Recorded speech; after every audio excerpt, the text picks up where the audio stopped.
Principal साहिबा, मुसातिज़ा कराम और मेरे अजीज साथियों की दिल की गहराई से मैं इस्तकबाल करता हूँ। मैं अपनी तकरीर शुरू करने से पहले एक शेर अर्ज़ करना चाहता हूँ। अर्ज़ क्या है? गलत इल्जाम है हम पर कि वफादारी नहीं करते, गलत इल्जाम है हम पर कि वफादारी नहीं करते, अरे हम मोहब्बत करते हैं, गद्दारी नहीं करते।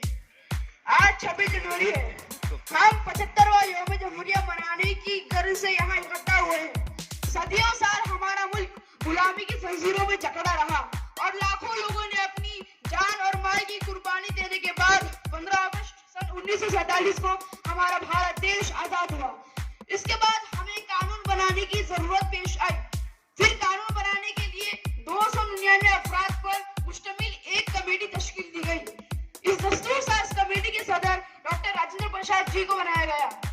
कानून बनाने में डॉक्टर भीमराव अम्बेडकर पेश रहे। ये सब दानिशवरों ने मिलकर हर मजहब का बारीकी से जायजा दिया और ऐसे कानून बनाया जिसमें हर मजहब के मानने वालों को खुली आजादी दी गई।